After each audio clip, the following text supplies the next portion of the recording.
There was one such as made jollof rice. I went to borrow blender. People thought the person I borrowed the blender was asking me if I was okay. I borrowed blender for success to make jollof rice.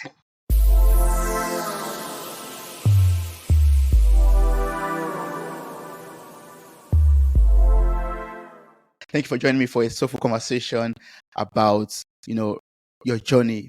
I really admire what you've gone through, reflecting back on everything that, went down, leaving Ukraine and all of that. I'm so privileged to be speaking with some very brave souls here today that have experienced a lot, gone through a lot, and we'll be learning from their journey, we'll be learning from their stories and how far they've come after leaving Ukraine.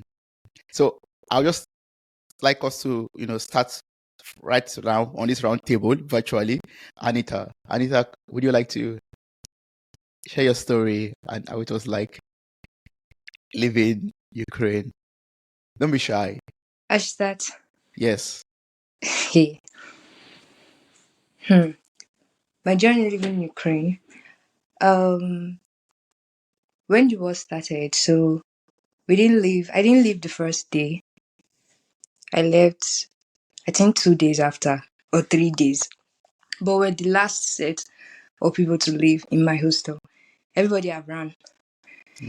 So, but then again, I wanted to go, but the people around me, they were not going. So I had to wait with them not to go. One person is here. So Who is that person? Is that Success? yeah, the one laughing. Okay. I see. So probably if I don't meet all these people, I will not be here today. Then we left, we took the bus. Our journey was smooth.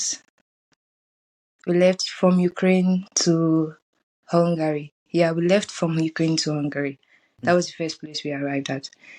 Then our suffer began when we were in Hungary in search for an apartment. We left Ukraine. We did not have the plan of where we were going to stay. We didn't think of the accommodation. So we left to go to Hungary. We stood at the train station. We arrived there at 6. We stood there till 3 in the afternoon. Exactly 3 before we found. We were there, we were like beggars, honestly, because they came from started dropping food for us.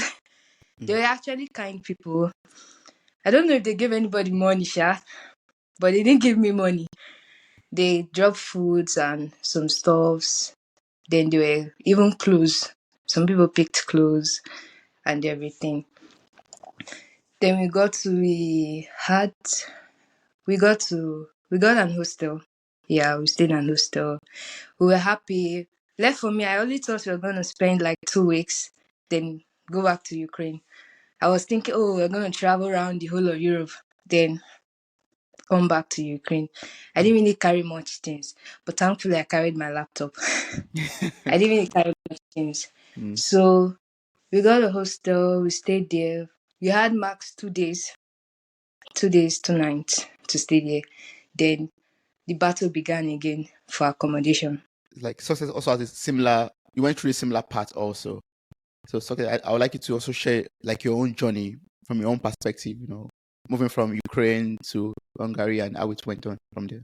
Okay, so Anita said some part of it, and let me just start from what happened to me. So initially when we're like, it was going to happen, we're like, it's a joke, it won't happen and all. So actually my city, nothing actually happened up till date. Nothing has happened there. But we woke up one morning and people started packing their things, started leaving, and then calls started coming in. Leave, go to Poland, go to Romania, go to Slovakia, go to this border, call this number. People were panicking. My roommates, they were panicking, and they started getting calls and they were leaving. And I was confused because I was in my final year. I didn't want to make any stupid decision that would take me back to Nigeria because that was not my plan. So I was very scared. I was so scared of making any emergency plan. So I had to just stay and just start thinking about what to do because I was even scared of entering any bus and just being stranded. So while we were still in the hostel, we started seeing news about people that were stranded 5 days, 4 days on the road. When Anita said that we left the third day, no, we left the last day of February, 28th, 28th February. That was Wow. when we left. Or that the 1st of March, something like that. We were still there.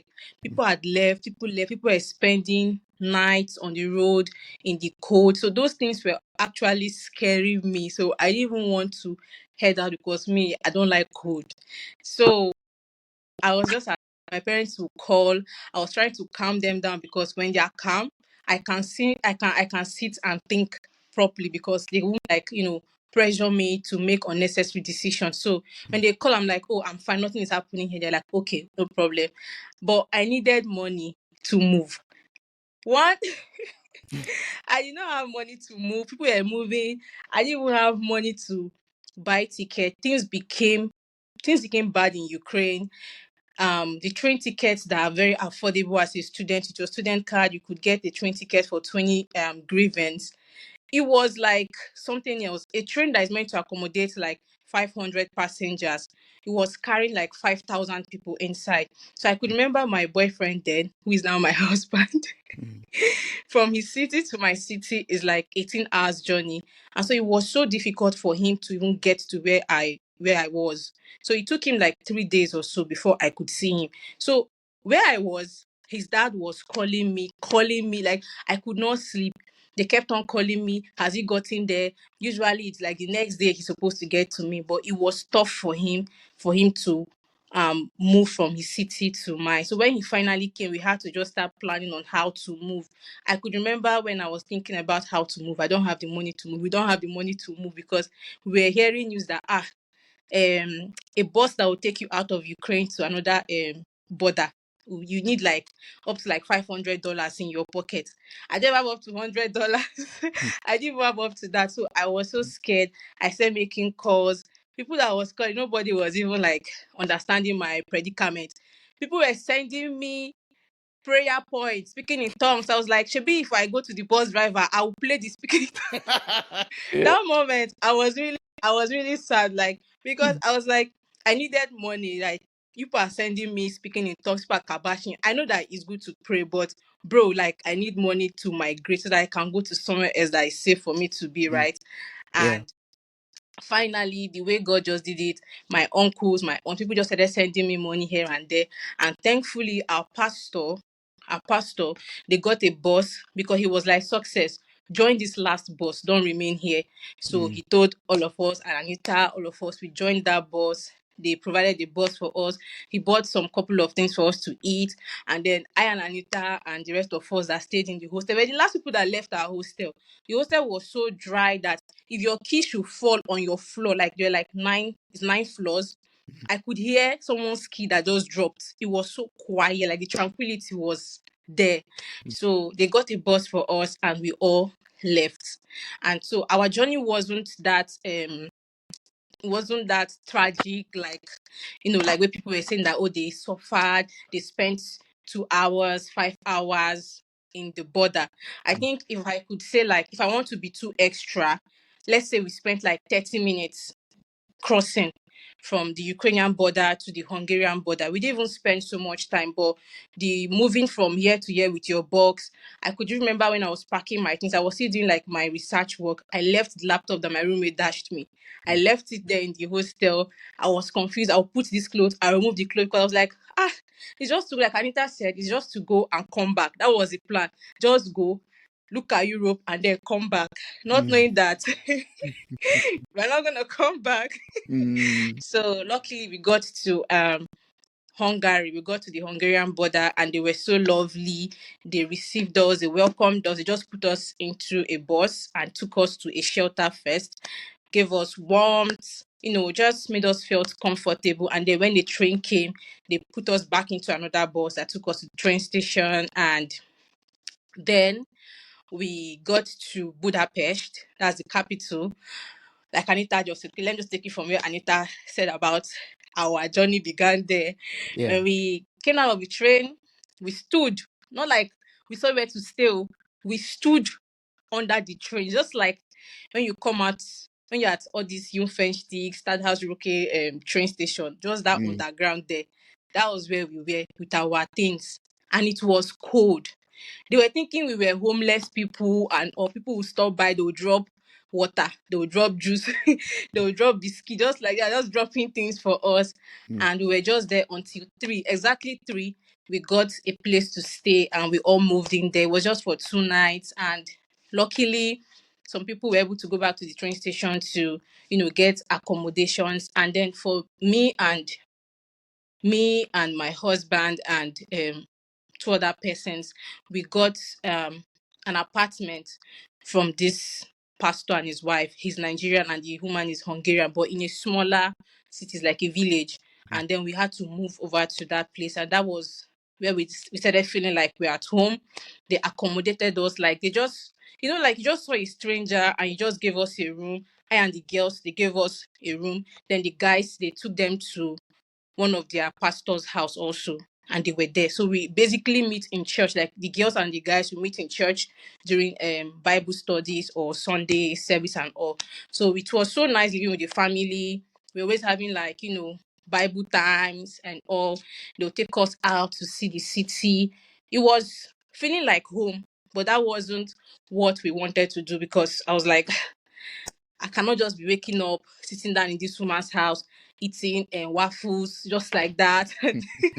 Just, and then one morning we woke up and if I had not seen the war, Mm.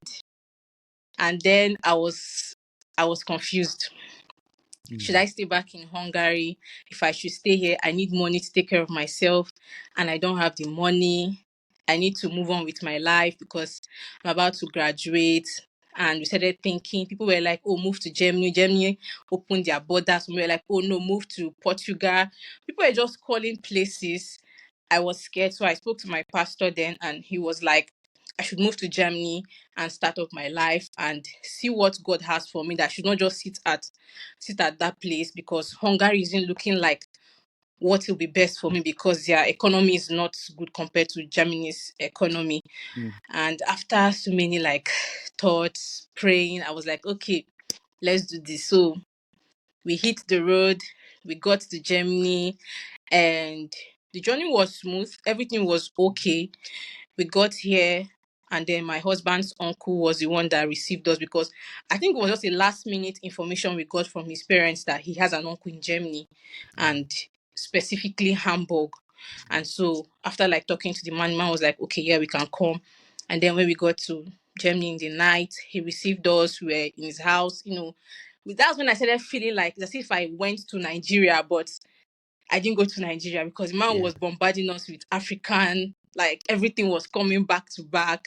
Mm. And then he was like, we can't stay there with him. We have to, like, start adjusting to the system. And that he heard that there's a place they put people that came from Ukraine. So we went to Bremen first. We got there, the place wasn't looking accommodating. It was a container. That was where they kept us. Mm. So they registered us, and you'll be inside the room with men, as in women, men. That, yeah, it was not that funny. Mm. I was like, where's the toilet? I was not seeing toilet. So how will I bathe? Nothing. Like everything was not looking okay. So the man left, and then he later called that we should leave. He's not comfortable for us to stay. Like he can't even sleep, thinking that we are going to be in such place. So we came back to Hamburg, and then the next day he took us to the camp in Hamburg, and it was in the evening. We went there, they gave us where to stay, they gave us food, and then in the morning a man came and was like, we should come downstairs for registration. Prior to that time, someone told us that it usually takes like a month, 2 months, 1 week before they'll get to your turn to give you a place to stay, before they'll give you your fiction and all of that. Me, I was like, oh, no problem, Sha. So when we got to the camp that night, we slept, we woke up, the man was like, come downstairs. We packed everything, all of us that came together. I think we were like 3 that came together, and we joined the queue. Before we knew it, oh, pam, pam, pam, they took my picture, pam, pam, pam, pam, pam. They said we should sit down and wait. That was like 11 in the morning-ish. Around 5 p.m., I heard my name. Then I became scared, like, if they're calling my name, you're not calling this man's name. What's going So I was scared, and then the man was like, "It's my documents and my other family members. Like they just joined all of us together as consider that all of us came together." And so she was like, "Everybody's." I was like, "Ah, finally, thank God!" And they just gave us the fiction for 1 year. So it was like I didn't really like stay in the camp for long. I just spent that night. I just kept my head there, and then we moved to the hotel they gave to us, and yeah. And now you're here. That's awesome. Thank you so much for sharing that. I'd like Favor to share his own story. So I was in Kiev. I was Okay. living in Kiev, and Kiev is the capital of Ukraine.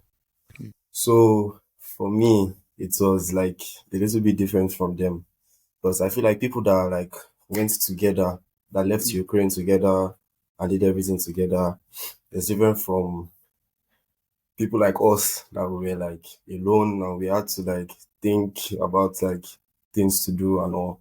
So as Kiev being the capital, I think Kiev was the first place that was affected. That midnight, early, very early in the morning, like a military base was hit, and then I was even sleeping safe before my roommate woke me up, and then he told me that Russia has attacked this one, that one. I didn't believe him at first until he showed me on his phone, like, yeah, see, this thing is happening. I was like, oh my, what are we going to do? So that day, throughout that day, everybody left the hostel to go and buy things from Silpo. Everybody went to empty the bank, empty the stores. Everybody went to shop, buy everything. Me that I did not. So you like people that were saying, I don't have money, I don't have money. Everybody was going to buy something. So us that we really did not have money, we were just staying in the hostel. We were just there. We were just saying, oh, God is going to help us. Sha. But like, Mm. people were going to go and buy things. So we're like, we thought Ukraine was going to go on like a lockdown or something like that. That maybe we're just going to stay in the hostel and maybe the war is going to die down and all. But in the night, they told all of us to come underground. We have like there's an underground place like a bunker, something like that in our hostel. So they told all of us to go underground because of the bombs that was flying throughout the day. So they told us to go underground. So we all went underground. So from around 6 a.m. in the morning till night, like almost the hostel was so rowdy. Everybody was running up and down. Everybody was finding different ways. Some people took Uber to other cities. Everybody was just finding their different ways. But like us that were still in the hostel, we remained there, and then we went downstairs. We stayed in the bunker. It was filled up. We were so plenty there in one small place. We were so much there. So we were just there, like we were laying low, and then our pastor also our pastor called, and he was like, what are we going to do? He made a group call, like a church group call, and I was like, okay, we should all gather ourselves and we should take a train going to Poland. So that was in the midnight. So we're all planning, okay, how are we going to do it? And that's like the first day. We're like, how are we going to do it? How is it going to work? How is this or that going to happen? We're gathering ourselves together and things like that. So then when we gathered ourselves and everything to say, okay, we're going to use Uber, we're going to do this one, we're going to go. We wanted to leave the hostel around, I think, 7 a.m. the next day, but we couldn't leave. Like everywhere was still dark, everywhere, everybody was still like scared. So nobody was like making any step. So we're like waiting for the first person to make the first step. Like you order Uber and go first, then we'll Yeah. follow you. So we're waiting for somebody to make that move. But nobody was making the move. So we're like, okay, let's just go together. Let all of us just go together. But we're not still able to go till around, I think, 11 or 12 or something like that. Sha. So we were gathering ourselves, and then our hostel administrator that told us to go downstairs. She entered there was one bus carrying Ukrainians. She just entered the bus and left us. So we're like, this woman that told us to go and stay downstairs. And then like a lot of people were downstairs. We were still down, like because the woman told all of us to stay down. And then she has gone, she has left us here in the hostel. We're like, no, it's time for us to move. So we made arrangements and stuff like that. We had to use the bus eventually because there was no Uber at that point, because any car you see, you try to book it, they will accept and then they will decline again. So we had to use the bus. We had to wait till daybreak. So when we were waiting for the bus, the bus did not come. Then we had to trek to the train station. No, some people used taxi. Two taxis came and then Yeah. took some people because we were plenty. So me and my guys were still there, sha. So we had to trek to the train station. So when we trekked there, then we took a train that would take us to the main train station that would take us to the border uh of Ukraine. Mm-hmm. So as we that was where the problem started, because it was very, very strenuous, because we had to fight our way inside the train. Omo, that was where the problem started. That's where the real problem started. So we eventually found our way inside the train, and then the train was so filled up, and then the windows could not open because the trains were built for winter. So like the windows, they had to use something to open it. So we had to stay there without air for a while, like for a very long time. We were there without air. So the train took us to the border, and then when the train took us there, we got down, and then we all then decided on the place we were going to go to. That was where we now decided that okay, we are going to go to Poland. We are all going to go to Poland. So on our way to Poland, we had to stop because they said Russians were passing where we were. So the train stopped. We didn't make any noise. Everybody was quiet. The lights, everything's off.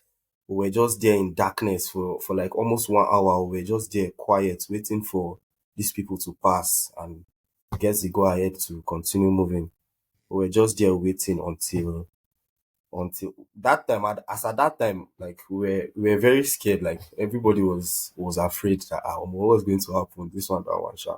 But we made our way to the border, and then they took our passports, and then they did not return some of my friends' passports back. They told them that they had to sleep at the border. They had to sleep there, like before going to Poland. So they took some of us our passports, and then they gave some of us our passport back. And then they told us that we had to sleep there and wait for the next train to come. So eventually we had to do what they wanted, because there was no how we could fight them. There was no how we could complain or argue. They just did what they wanted. And then we got to Poland. On getting to Poland, they stamped our passports. Yeah. So they eventually told us that we had only 2 weeks to stay in Poland. Mm. So we were there, and then the Nigerian embassy, they gave us a hostel to stay. So we all stayed there. And then they told us that we have only 2 weeks to stay in Poland. That's where like the real problem started. So we're like trying to find our ways from there. That's when we just started separating. Mm. That's at one place you just see one guy, I'm going to France. This one I'm going to Hungary. I'm going to this one. I'm going to that one. Mm. All those rich kids that time, they were already preparing to go to UK, Canada. They're like, okay now. I'm like, let us find our way to now. So I was trying to find my way, trying to apply, trying to do different things, but it was not working out for me. And I was so confused at that point, because almost all my friends left me there in the hostel. Mm. Almost all my friends left me. And then on the last day, on the 13th day before the 14th day, somebody told me that there is a bus going to Germany. I was like, my parents told me to come back to Nigeria, but I told them I'm not coming back. Like, I just had one thing on my mind. At that time, I was not even concerned about education or anything. I was not just ready to go back to Nigeria. So someone just told me, there's a bus going to Germany. I was like, this is an opportunity for me. Let me just enter the bus. And I don't have anybody in Germany. I don't know where the bus was going to. I just know I'm going to Germany. I entered inside the bus. I slept and then I woke up in Hamburg. Wow. I slept and woke up in Hamburg. Jonah. Yeah, I'm serious. I slept and I woke up in Hamburg. When I woke up, they started telling us that they want to. That time it was COVID. They were doing COVID tests for almost everybody there. So I was like, what's this one? Where are we? I thought I thought we were in a camp or something like that. I was like, So we entered. It was Afrotopia actually. So I entered and then they did the COVID test and everything, and then they gave us a place to sleep. We were sleeping on the floor, sha. It was all those inflatable beds. So we were sleeping on the floor. And then, so like, we're not able to do anything like take our bed and all for a while, sha. We're not able to do all those things for a while. So, because me, I was like thinking that maybe if I reach Germany, I will find my way somehow. I did not even know. I just wanted to come somewhere and not get disturbed by my parents that come back to Nigeria. I just got here. I was sleeping there. I stayed in Afrotopia. I stayed there. I slept there for like 2 weeks or so. I stayed there for like 2 weeks or so. So yeah, I didn't eat for like, I think for like 2 days, because I was like, the first thing they gave me Ghanaian this thing. So like I was not really used to it. So I was like, no, I'm not eating it. So I didn't eat for like 2 days. So with everything and the money, I tried using my Ukrainian card once to buy something in McDonald's. That was the last time I ever tried it, because the way they just took my money, that was when it dawned on me that I've entered Europe. This is the real Europe, yeah. But yeah, it was really difficult. It was a difficult journey for me. It was a confusing journey for me, all in all. It was not so smooth, like the way I explained it, it was not so smooth, because even on getting here I was confused. Yes, I'm still confused, but you know how it is now. Yeah. Thank God for everything though. Wow. Thank you so much for sharing that. I mean, your journey was not as smooth as jumping on a plane or joining a plane for free. Nah, Yeah. this one nobody was paying for me. This one nobody was paying for me. Yeah. I'm going to ask you more questions soon in regards to your journey, but I would like to hear from Divine how our own journey was like. So I used to live in Zaporozhye, Ukraine, before the war happened. And it felt like a joke when like they were like, oh, Russia is attacking Ukraine. We're using it as memes. Like like we're still using it to play. Until the day, I think it was on a Thursday, I was actually sleeping when somebody called me. So you know when you wake up from your sleep with anxiety, like, oh my god, the war started. I was like, eh? Oh my god, it was something else. So it was just chaotic up and down. So I think my city was just like Success's city. It wasn't attacked for the longest time, at least in those three. There was nothing, but there were, of course, precautions. We always had to go to the bunkers, the sirens. So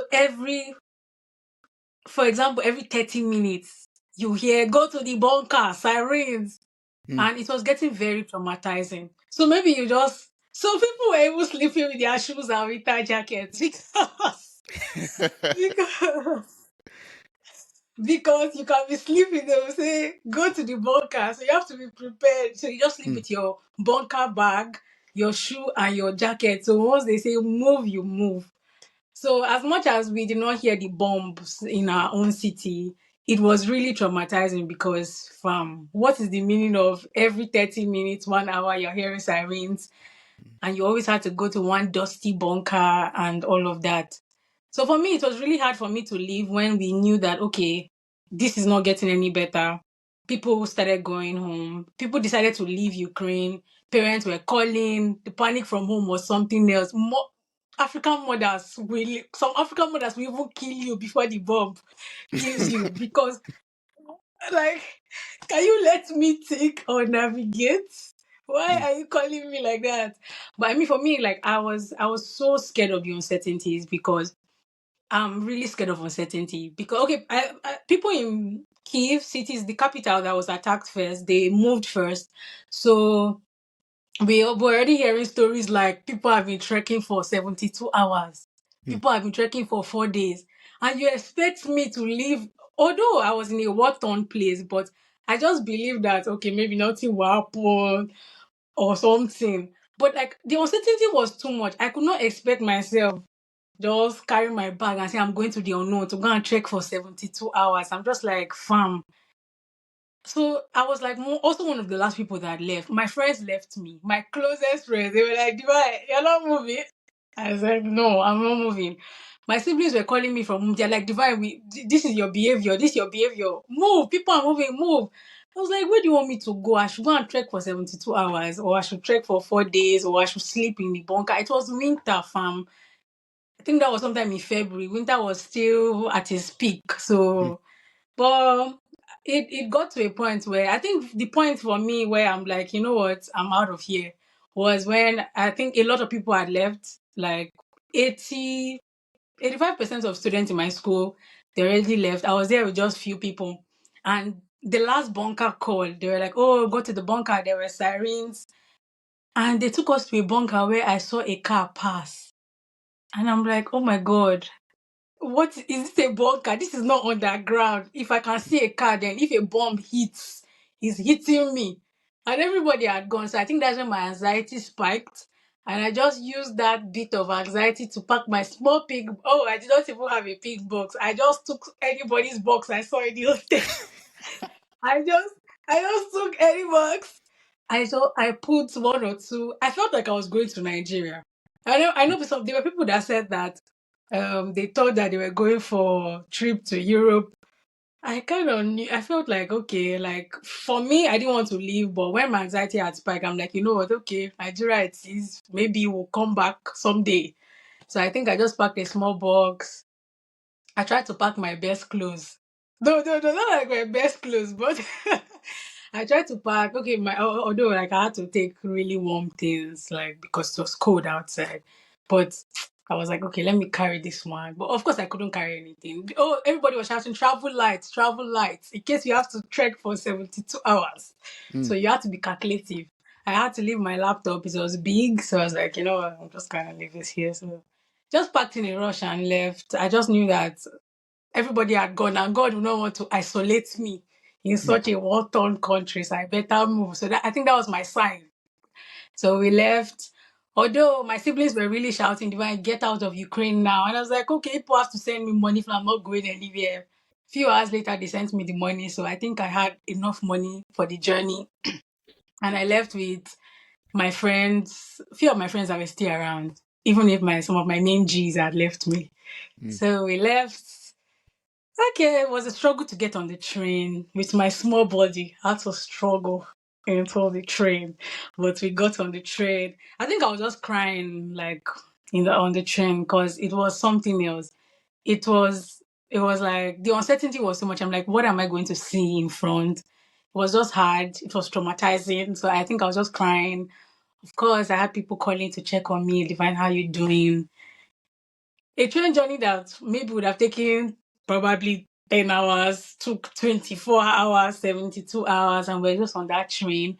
For me, I didn't really experience the standing on the train for long. The people that stood on the train for long, really tight trains. I was able to sit, I was able to lie down, but the journey was really long and it was such a painful journey. It was not an enjoyable trip at all. Like, it was not vacation vibe. It was Mm. thinking of my life, your life playing before you. Like you've been in somewhere for 5 years. I had been there for like 5 years. I was leaving everything behind. There was so much uncertainty and it was really hard. So we got to Hungary. At least I had money to do all my cab runs if I needed to do cab. off I go. So I mean, it was. I got to Hungary, still in the. Of course, you're in a train for hours, stressed. You're not showered for days, but holding on to faith. We're like we're going somewhere.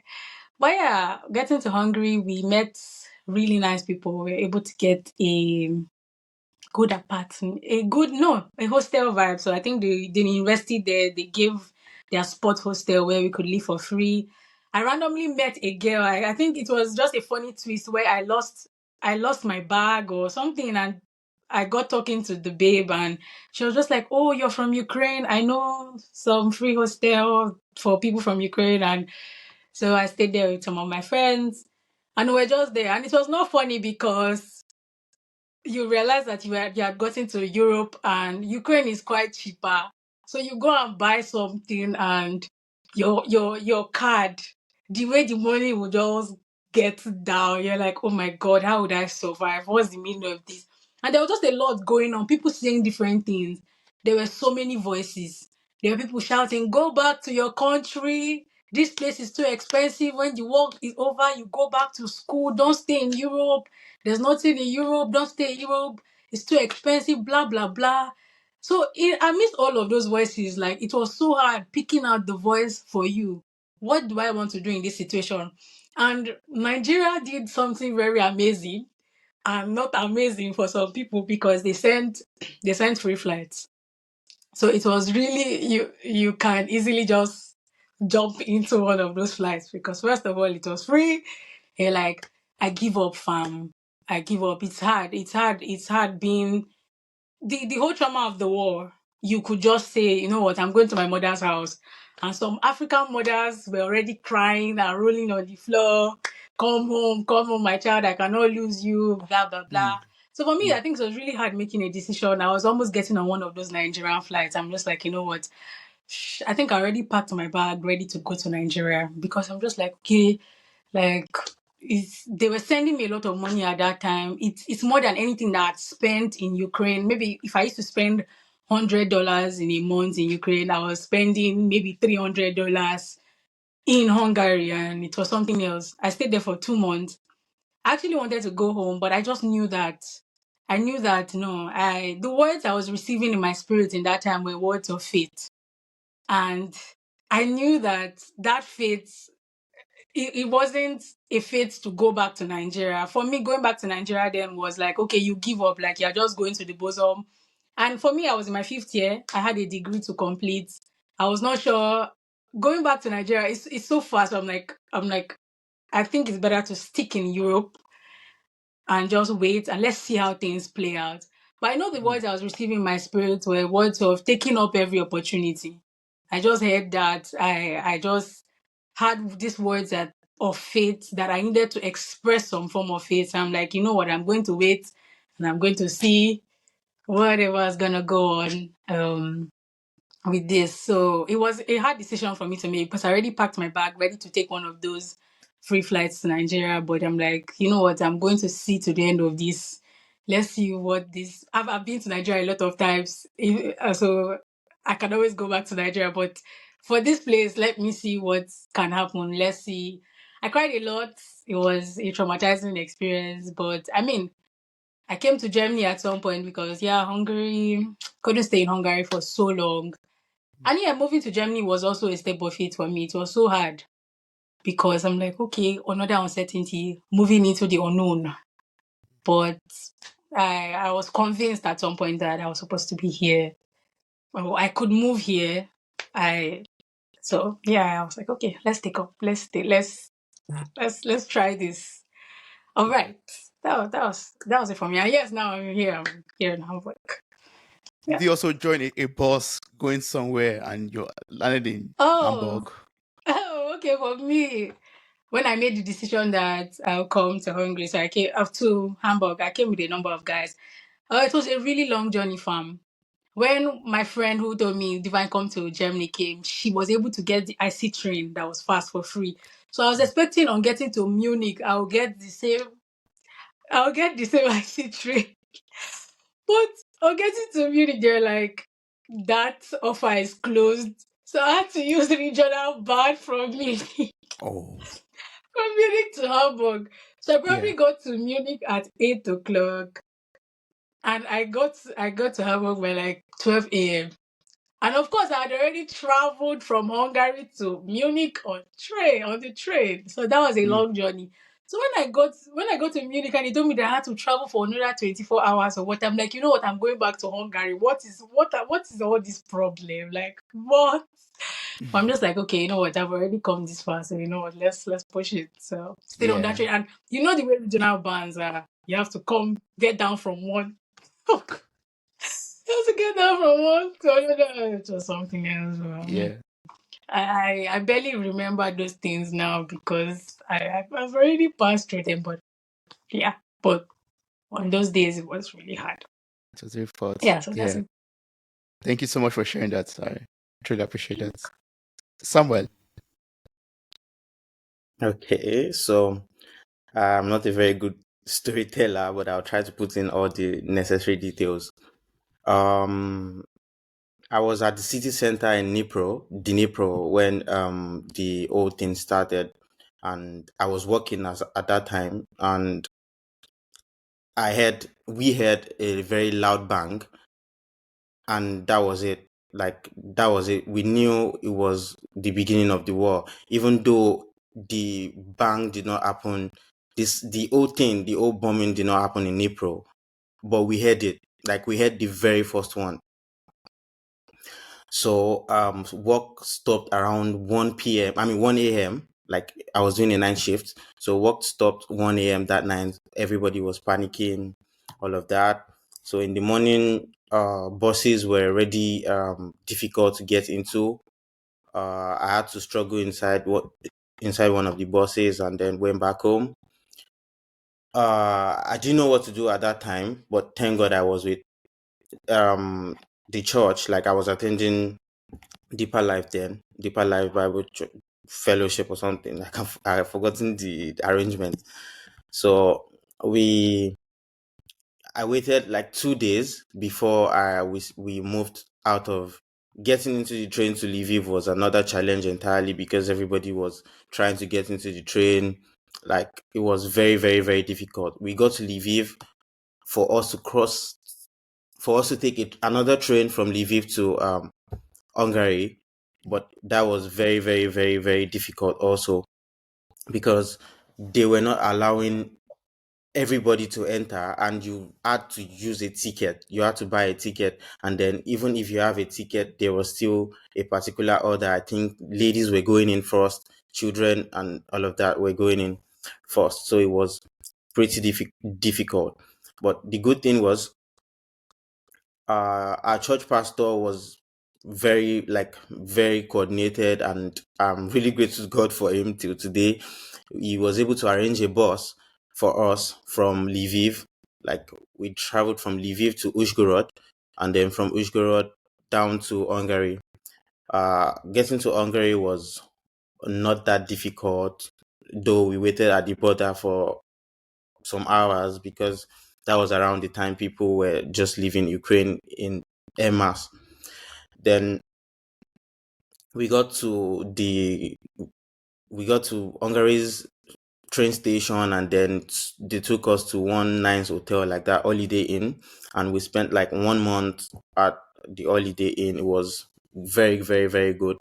And the next thing I was thinking about is the next plan. We got registered in Hungary, and we stayed 1 full month.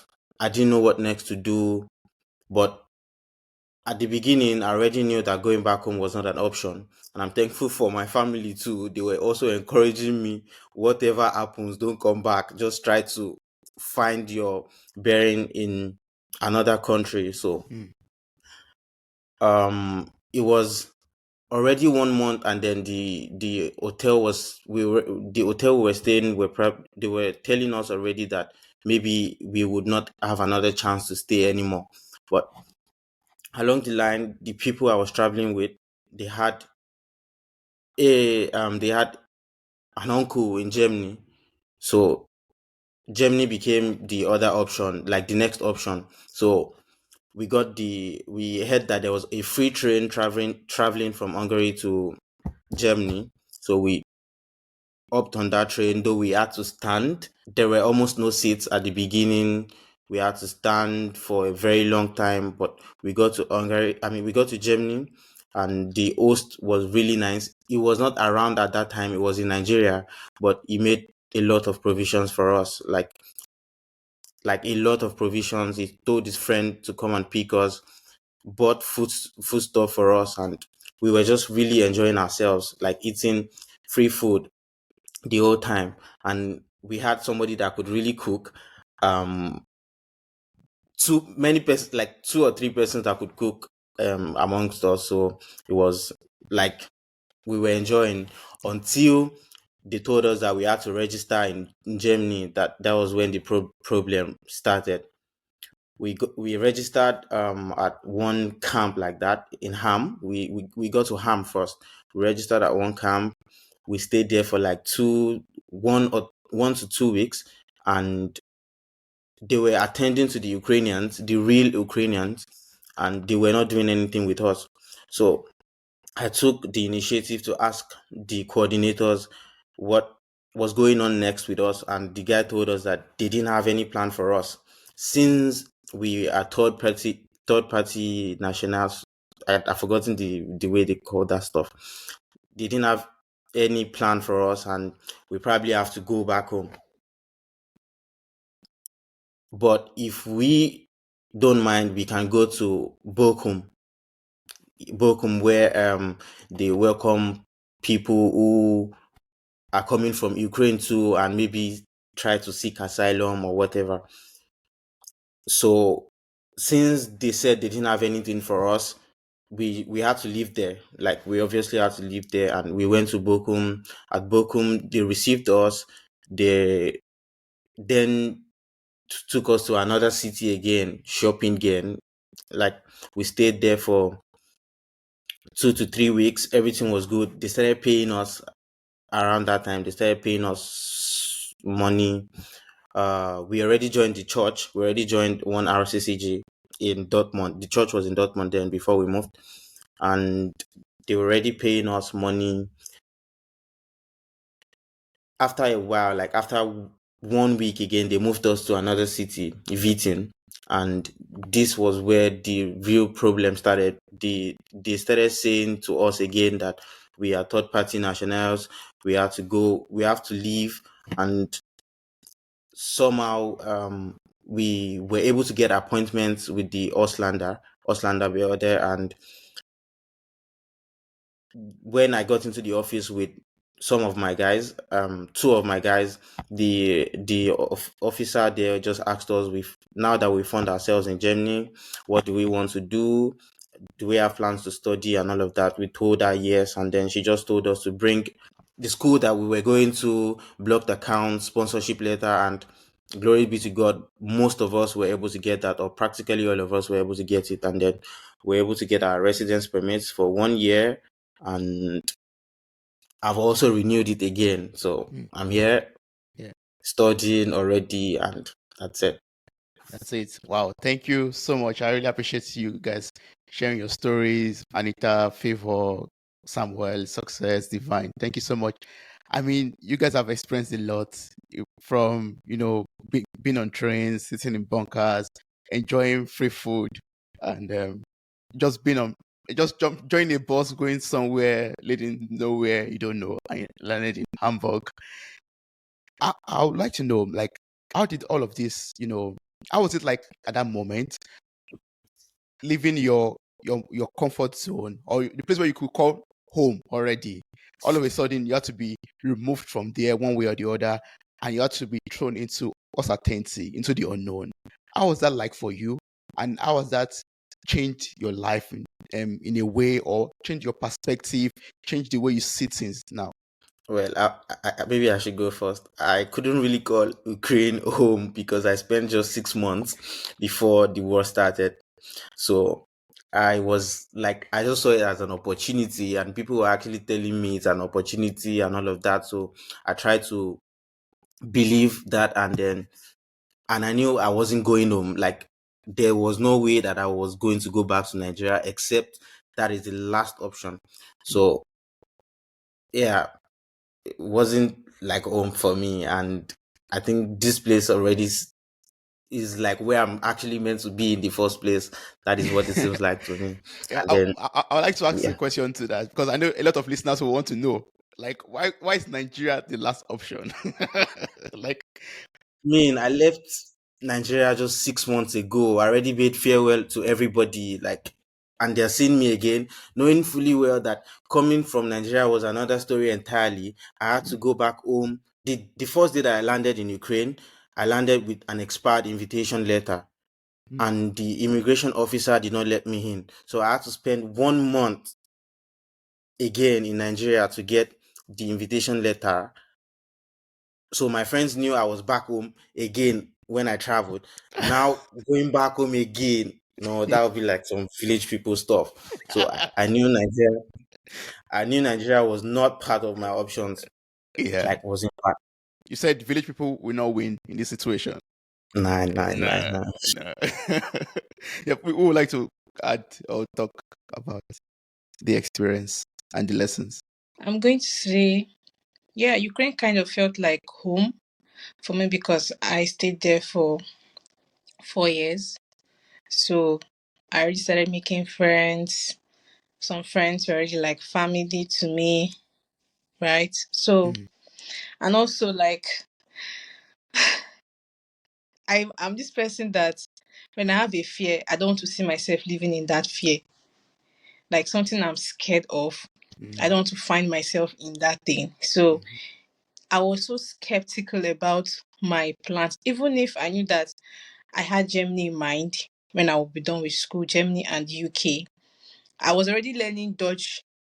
I was already learning the language with Duolingo. Then I and Chisom, I could remember. Ah. It wasn't the way I thought I was going to come into the country. I wanted to come in properly because at some point, like my kind of nursing school was my nursing school had this collaboration with a school in Canada. So I had already done a course with the school in Canada. So it was like an opportunity for me that even if I had wanted to like, go to Canada, I already had a visa. But because of COVID, we had to just do it online. So I had so many like options. So if I wanted to go to Germany, there was this man that was already coming to my nursing school to like, prep us for like all this German and Ekenong and all of that.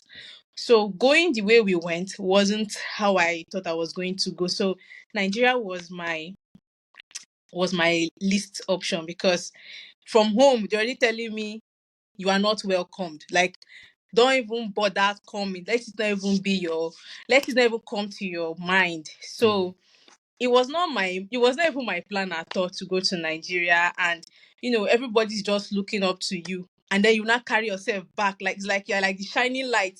Mm. You not carry yourself inside the darkness back. They will knock you and send you. So Yeah. I just had to go out. Right now I'm laughing about it, but that moment, that's the day I was in my room. I even forgot to talk about like the siren. They'll be just ringing that thing and then they'll come. Me, I was quite kind of stubborn with going to the bunker and all of that thing. They'll be hitting on my door. There was a time they even took off the electricity in my room so that I'll come out. Mm. You can't turn on lights. Even my lamp, I just turned it on and used clothes to cover it. They came and was hitting on the door. I should turn everything off so it will not attract missiles. Blah blah blah. I was like, ah, ah. So that moment I was scared. I was crying. I was just thinking about everything. Like, what will I do with my life? It was a very emotional moment for me. And also, like coming here, I wasn't done with school. I was trying to finish with school and trying to figure out how to get a job to be able to pay my fees because I was at this point of being expelled from school. Anita can relate. My school doesn't take chances. Once they warn you 1, 2, 3, and you don't enter about your school fees, the next thing you receive is expulsion later. Like you don't have anything to do. So imagine being expelled. You're fine. Like I just had 2 months. Did I expel you? Mm. So when I came, I just had to figure out how to look for a job, doing my school online, studying for final year exam. I was doing all at once. It was something else for me. I was trying to adjust to everything. There are days I'll just sit and I'll just pour out, I'll just cry and cry and cry. I'm like, I did not think that this is how adulthood was. Oh, I was not used to this kind of thing, like working for 8 hours, coming home to study, coming home to do assignments, sleep for like maybe 4 or 3 hours. Nah. Thank you so much for sharing that. Like, I mean, I would still like to ask from you, or to know from you, like, how was it like, for you at that moment, then also to leave that place after you're almost done with school already, and then you don't even know if you are going to go to UK or to Germany, and that situation happened, and you ended up, in Germany. Thinking about that, I don't know how it is for you. Do you think all of that happened for you to be able to make the right decision to be in Germany, or how would you interpret that if you look at it in retrospect? Um, I would say that at that point, I won't say that I had already figured out everything, Mm, because I was confused. I mm, was totally blank. Like, I was confused. I had to just write my pastor one morning, and I was just talking to him, and then he started like speaking to me about so many things and making me to, understand my situation. I was like, I don't want to go to Germany. I'm tired of non-English speaking country like Ukraine. I don't even want to speak Ukrainian language. So I don't even want to go to another place again. I want to go to the UK or Canada or US. He was like, um, my permit from Ukraine. Right now I cannot just move. I have to just go to Germany, stay there, and figure out my next plan. Maybe while mm, I'm in Germany, I'll be done with school, and then I can, maybe apply for visa and then move. So I think that moment and making that decision to come to Germany, even if I was scared mm, that it might be the wrong decision, but when I came and things now started, coming out okay, I was like, okay, let me just be here. Let me mm. just be here. Yeah, Yeah. that's good. Divine was talking earlier about the experience being very traumatic. I can't. I mean, I've never experienced such, and I pray that none of us will experience such again in our lives. But the sirens and all of that, going to the bunker every 30 minutes, and or as frequent as you experience that, and up on a train, long journey, and going to places that you don't even know what to expect next. How was it like for you, dealing with that trauma, processing that trauma, that experience, and how is it like for you right now? Do you believe it's already all over in your past, or do you from time to time get triggers from that experience, from that trauma, and maybe you see sirens and you get a bit anxious? For me, I think I cannot exactly say that I'm done processing that phase of life, because I feel like sometimes the impacts our experiences have on us are beyond what we can even see in we can even see now. I feel like the the impact of what I went through in Ukraine or going through that war season, I feel like even in the coming years, it Mm, will still it will still click in some way. I don't even know the depth of how it has affected me. I can't exactly say this is how much it has affected me. For noises, I don't think I'm triggered by noises. Like when I hear noises, I don't feel like that's my own impact. But I mm, know I can say for sure that the impact of that experience I cannot even tell the depth mm. of that impact. I feel like Yeah, even in the years to come, yeah. there'll still be some little sprinkles here and there. But yeah, that's But what I'll say. but do you sometimes miss Ukraine, because you say you've been there for like 5 years, and you made friends, you had tight, close friends already. Yeah. Yeah. Okay, luckily I'm with a number of my friends here. Not all Mm, of them, but some of my friends. I miss Ukraine actually. Ukraine was home to me. mm, Ukraine changed my life. If I can say it anytime, any day. That place was a place of prep, serious prep. Of course, I'm still in the season of preparation for other phases. mm, But for this phase of my life, Ukraine prepped me. mm, Ukraine was home. I felt so at home there. When I went to Ukraine, for me as a growing up as a child, I couldn't stay away from my mom for so long. So when you send me to boarding school, I'm crying the next day. You have to take me home. I couldn't survive boarding school. for so long. My threshold was not that. I didn't really like being out away from my mom. But when I came to Ukraine, I think I even forgot about my family. Not literally, because it was so homely. For sincerely, I never had to cry that I want to go home. I was really happy there. But yeah, here we are now. Yeah. Yes. And now you're thriving, and you're Yeah. I like. miss Ukraine, but to be honest, I feel like some people ask me, Divine, will you like to go back to Ukraine?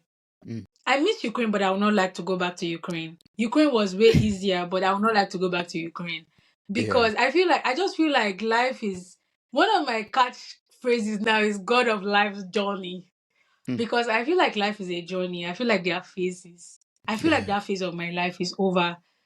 I did not know it would end as soon as it was it like Success said, it came abruptly, like you didn't see that coming. But I feel like Mm, that phase is over, and yeah, we're in this phase now, so we'll yes. embrace it.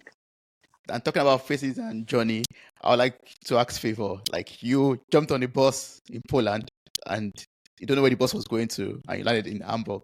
How was that like for you? Like, when you looked at that, as it happened in the past, and then landing in Hamburg, sleeping on pumped up bed on the floor, not having to take your shower, not having to eat for 2 days. What effect did that have on you?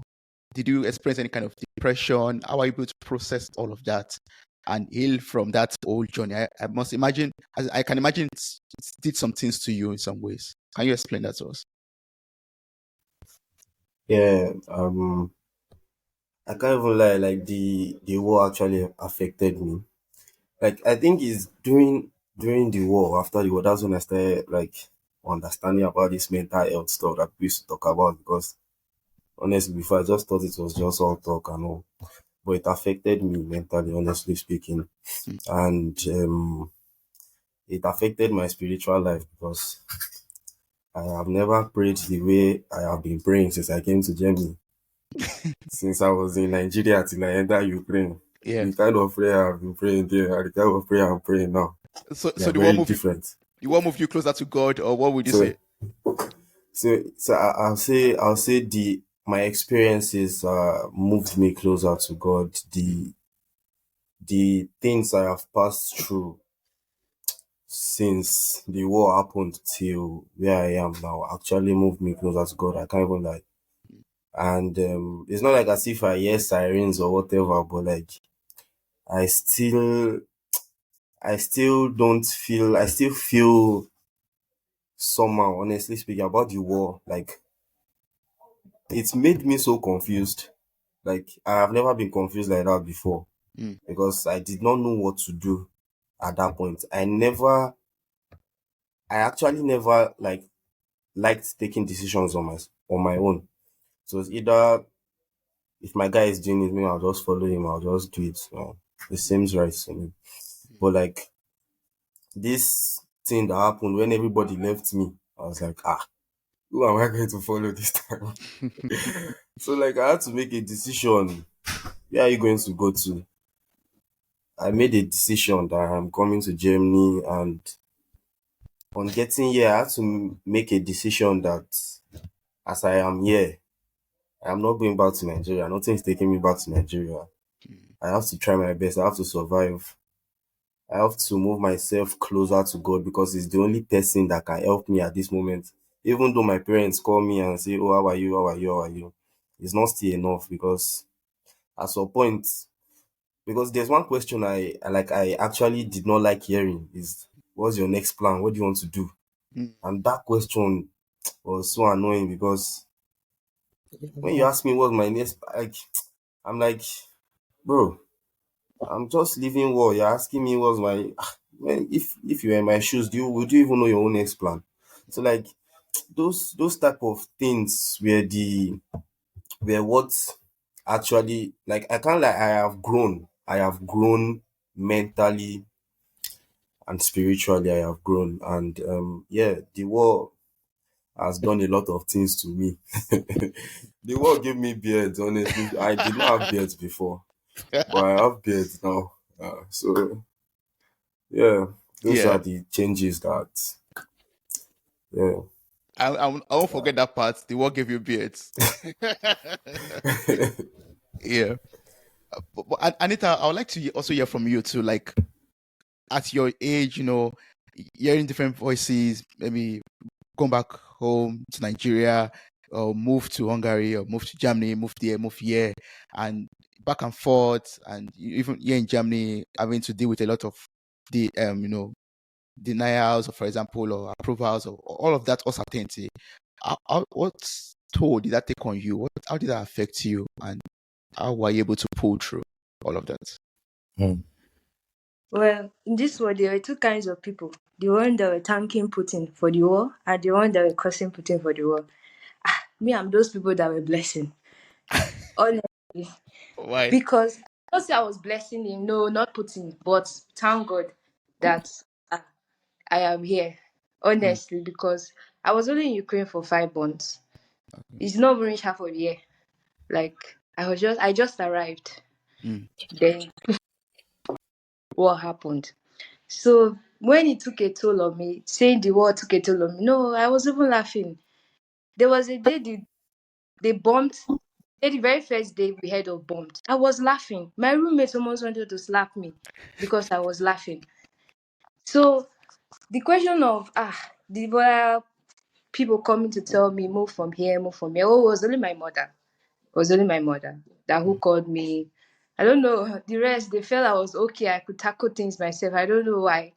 But my mother, she kept calling. She can call 10 times a day. 10 good times a day. Like, are you not moving? Are you not doing this? Are you not doing that?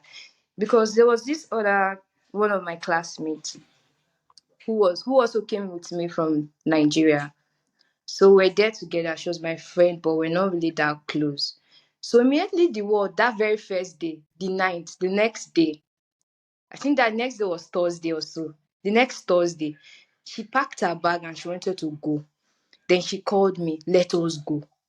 I'm like, mm, she said, let us go. I mean, I don't have money, sir. I didn't have money to even pack my things and just go like that. She said, let's go. She was so much in a haste. She didn't think twice before she left. She was like, let us go. My mother was now pushing me, follow her, follow her. I don't understand. I was even older. So it was like I was following my junior to my junior was the one now leading me on where I will go. She was like, follow her, follow her. So it was even the point of like, oh, I cannot follow my junior. It doesn't make sense. I should be following my elders, not the other way around.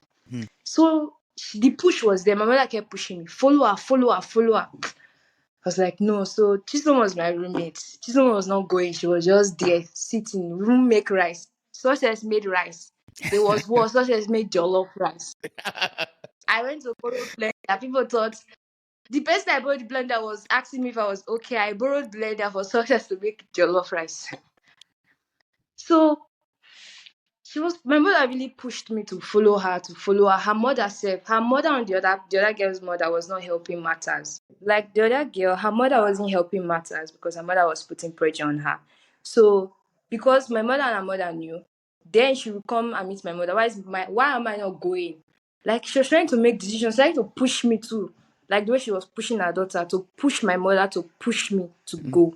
mm, But then again, because I had people way older, I won't say I was surrounded with older people that were more wiser than me, to be precise, that had that mindset, oh, under that situation, they could make decisions.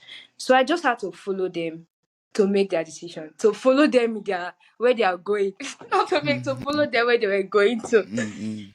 So when she said she was not going, I was a bit relaxed more. So even if the war should come, I was not the only one that was staying in the hostel. So they were like people. So Yeah. the hostess was me. She had mind to make jollof rice on that wall. People were Yeah. running for their life. She had to make jollof rice. So I was a bit calm. Then I had to explain all these things to my mom, tell her, cool her down, to bring her to my point that she should calm down, all these kind of things. I had to talk to her very well so that the other woman that is coming, corner, because they're in the same place, they stay so close. So there's no way she'll not be afraid. I'm my only daughter. She will fear. She will be very afraid. Mm, It's a normal thing. She's a mother. Annoying. It's really crazy. For someone to keep calling you this much in one day. You don't even have the right answer to the response. Just sometimes I just throw the phone at, oh, I'm not answering. I will Yeah. answer because she will call. I know she will call again. I'll Mm. have to. So it was only my mother calling. So now I'm here. The other girl is in Nigeria. I'm asking her, see, you see, she said, it's true. Thank Mm. God, you followed the wise. Yeah. I Yeah. followed the wise. The other girl is complaining, this, that, saying it's because of her mother. She's even blaming her mother that, oh, if her mother did not put pressure on her, she would not have come back. Mm. And all this. And then again, she was also surrounded with people her age and people lesser. So for me, I was surrounded with people you get. Yeah. Yes. Yes. Yeah. I think it's I, it's I very good to follow. surrounded It's sometimes very good to follow the wise and get counsel from a lot of people and yes. filter it and know the voice that's right for you. I think Divine said something about that earlier, like having a lot of voices and having to focus, which voice is right for me. And like you said also, success cooking jollof rice when what was on. That shows that yes, sometimes you just have to calm down and then you really sit down and then take the step when you can really think and take the right Yeah. step. Yeah. Don't take It's what steps. you kind of know people that can make decisions under that kind of pressure, that Pressure. Yeah. something you can you can think to say, Yes. can Yes. think. Yeah. So Wow. yes. Thank you so much for sharing that. Like, I would just like to know. I mean, we're rounding off already gradually. Like you've all said, like life is a journey and life is in phases. And if you could look back to that phase of your life or those phases before this phase that you're in right now, what are the lessons that you think you've learned so far that you would like every listener out there to know? Eh, I The think floor is it would open. be that panicking does not solve the problem. Hmm. Like for me, like I am a very calm person and I do not like people to rush me. Um my dad around that time was calling all the time. Like my mom was the calm one. My dad is the one that is very, very, very, very curious. And I told him that if he was going to continue calling me, I will not pick his call again. So somehow he was able to also calm down and I was able to make the right decision because then I think it was between traveling by myself or traveling with the church. So I think if I had followed the way he was urging me to decide fast, maybe I would have gone on my own, be probably gotten bombed or something. Who Hmm. knows? Hmm. But I was able to tell him to calm down, and then yeah, everything went well. So I think panicking never solves the problem. Yeah, that's good. I think that's why it's also good to cook jollof rice too when you're sure. And or success. What would you say about that? What lesson would you say you've learned, or you Okay. want everyone to know? Yeah. Ah, I'm going to say that first of all, like he said, panicking will not help at all. Like when you are anxious for nothing, you don't even know why you should pack your bag and just start running to where you don't know. Mm. And one thing about that, what the first thing I'm going to say is follow who know road. Don't just enter like that because everybody's doing and just follow them and just do because everybody's doing. We all have our different journeys in life. My course rep, she packed her bag and we're like, why are you going? Oh, I agreed that we're going to enter UK together. What are you? She's like, oh, I'm going. No, my roommate is going, so I'm going with her. Mm. She entered the road and her eyes saw Shaggy, and now she's in Nigeria. She's regretting. So one thing I'm really, really going to say that I can tell someone about, like I've held on to since this war, is that we should keep trusting God. Like just trust God regardless of whatever situation you find yourself in. Just trust God. Don't try to figure everything out by yourself because if you do, you lose your mind. Because at that point, we're all confused. I never knew that I could be confused in my life, like to make a smart decision. I was blank, like I didn't even know what to do. But, just depending solely on God and having the right counsel really, really helped me. And, having the right people around me to, find. I'm this person that even in chaos, I try to find a way to be happy and, not let it swallow me. I just try to find, even if I'm in a storm, I just try to find my way to swim and just come. I just see it like that's life. So I'm really going to say that we should just solely dependence on God was what helped me up till this day, today, 12th of December, like Mm. just depending solely on God, because I had no one to give me money. People that was thinking they will help me, they were sending me speaking in tongues, voice notes, like, those kind of things. Like, Yeah. I just had to solely depend on God for God to just come through for me. And God actually did. Like Anita said that there were two different types of people in this world: people that the world blessed and people that the world was not good to them. Me, the world opened. Like one prophecy I had last year was like nations are going to open for me. That word was what God used the word to open. And I don't really like to say, because people will be like, oh, that's so insensitive, because some of us were really battling into this. I just like to keep quiet about it. But God used the word to open a lot of things, like blessings upon blessings were just coming. I could remember someone posted my face on a village group for people in my village, that people that are in the diaspora from my village. I never knew that page existed.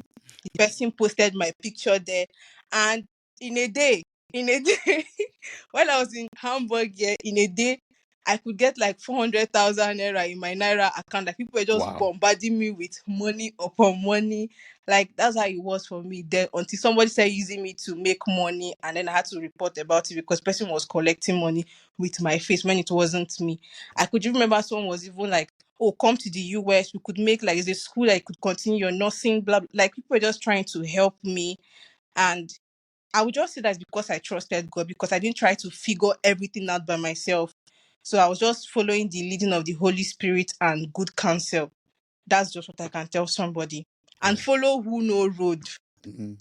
Follow because if you follow people that don't know road, you will end up in Nigeria. You will end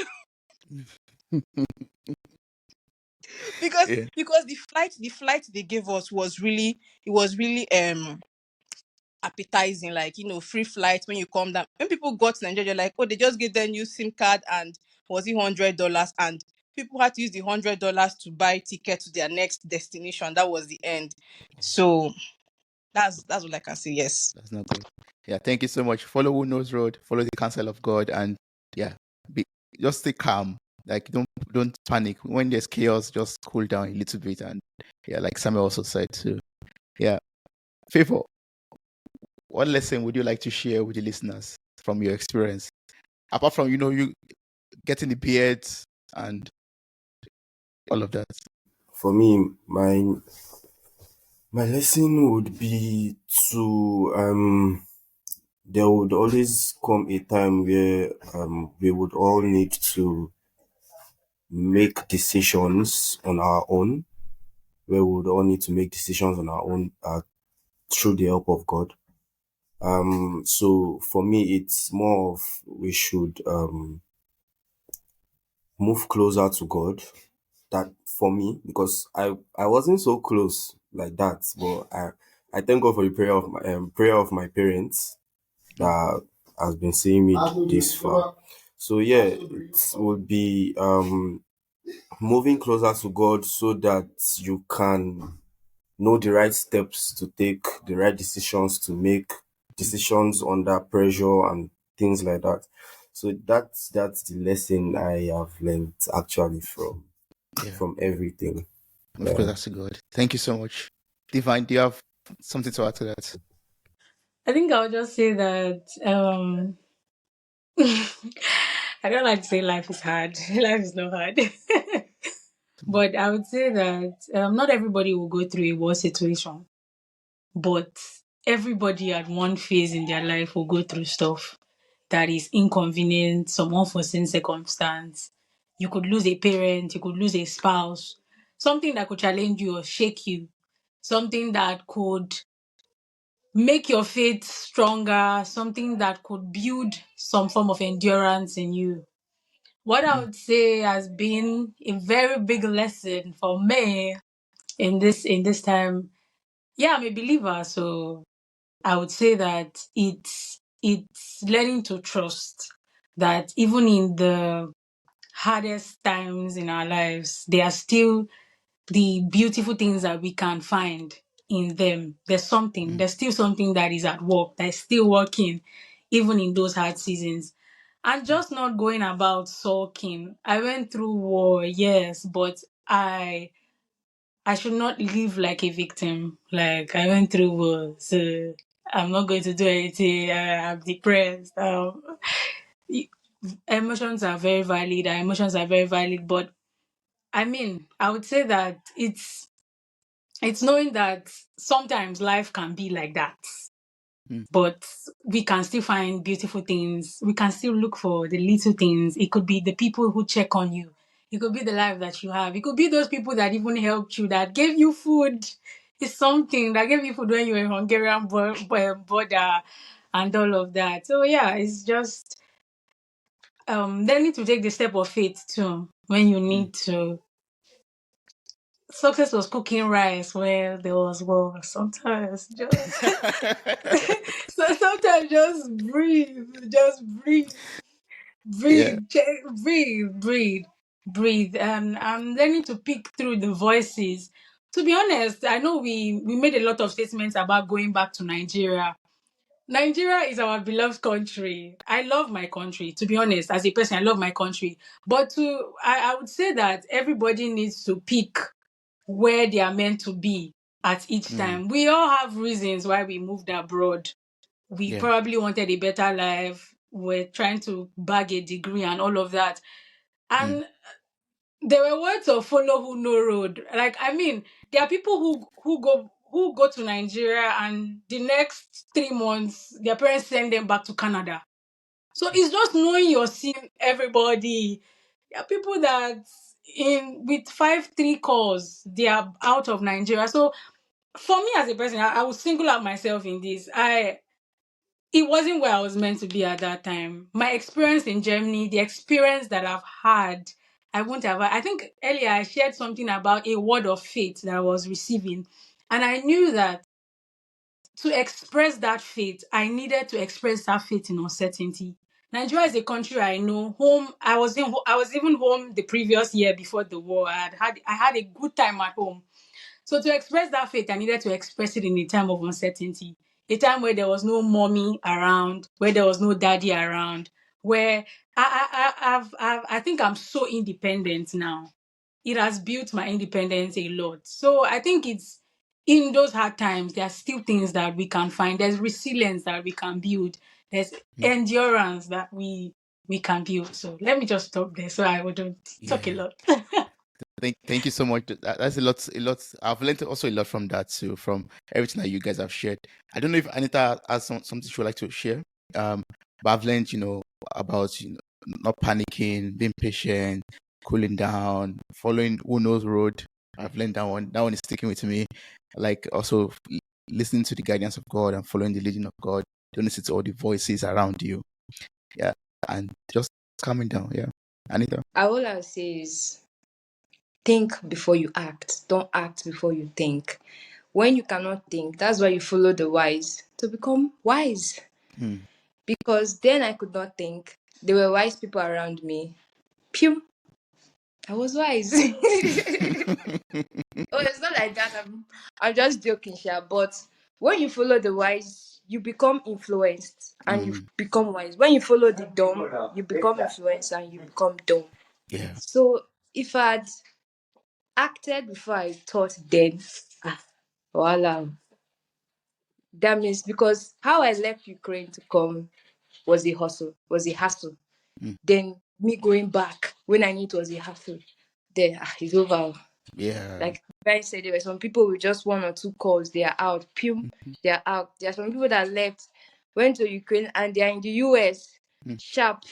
That was very sharp. But you cannot go. When you go back, you will not be able to come out. Your parents can't afford that to take you out again. mm, You mm, act, you think, sorry, you think. You put 1 or 2 things. If I go back, you try and yeah. just think, honestly, that's what I think. And Yeah. there comes in faith. So you have to put God in everything first. Yeah. Life is more spiritual than this. physical. Abina. Exactly. Yes. Exactly. God Wow. first. Yeah. I've learned Can so I much from add all of that you. some of the okay?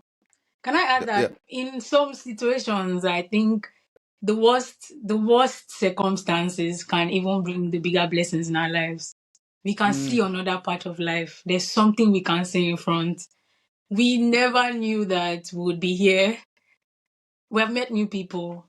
We have experienced something different from what we were used to. So I think those are the blessings that we can still count. There are things that have been lost. We have lost things. There are people that their lives also that have been lost. But yeah, yes, I think there are. Let me just put Punklish. Yeah, yeah. first off. Yeah. Thank you. I think I want to join two things together right now. Like Mm, Divine was talking about listening to the voices, right? mm, And Success said follow Uno road. I think you it is not just about following Uno's road alone. I think you should also know that this road that they are following is actually your own road, so mm, that you do not end up following people to Germany. Everybody now has something, you don't have it, or life is going well for them and it's not going well for you too. So as you're following the road, also be able to discern whether this road is meant for you or not. mm. Yeah. Yeah. Thank you so much for that. And then have a fighting spirit. If not, you might find yourself in Nigeria, as the case may be. No, no, no. Well, I think if a foreigner, when a foreigner is listening to this conversation, foreigner will think Nigeria must be very, very horrible. That nobody wants to get back there. I think it's Yeah. different things for different people. Everybody has a Mm, part, honestly. There are people that yeah. go Yes. there. Man loves our country. So Yeah, I love That's my true. country. I'm That's true. patriotic, guys. Yeah. but I don't know. Favor wants to say yeah, something, yeah, right? yeah. It's different things for different people. Me, I knew that I Yeah. could not go to Canada in 2 days, so let me be here first. Exactly. Yeah. Yeah. Like I want to go back to Nigeria, but not on that ground, like not on that basis. I want to go back to Nigeria by myself, Mm, n- mm-hmm. not yeah. with Nigerian flight I or think Mm, it was just something. Not like if you're going home, it's just like giving up. I mean, it was giving up. exactly. For me, to be yeah. honest, it was Yeah. giving up. Like I give up Mm, on everything. I'm just going back home. mm, Home is so yeah. many miles away from Ukraine. So it's just like giving up. I think It was that's like a metaphor. Like going back to Nigeria would have meant giving up to defeat or giving up to failure on this journey. Basically, uh-huh. yeah, I would take it as that. Yeah. At that point, it was really hard to make a decision. To be honest, I have a friend that sometimes he says that in this case there's no bad decision. There is no bad decision, there's no good decision. Just Mm, make the one that you, as a person, as an individual, set yourself, make the one that you feel will be best for you. It was really hard. People were traumatized. If I was in first year, and I was in my first year, I was 16. If I was 16 when that war happened, I would have gone home. What would I be yeah. doing struggling as but I think I had built some form of resilience. At least I think I was already 20 something already. I mean, if I was 16 when that war happened, home, I'm going to the comfort of my parents. Yeah. I mean, Yeah. Yeah. I believe like you've said rightfully, everyone has his own path. Like at that point, like Divine said, there's no good or bad decision, but knowing the path for you to go next is the best thing, the right decision to make, something that you're comfortable with.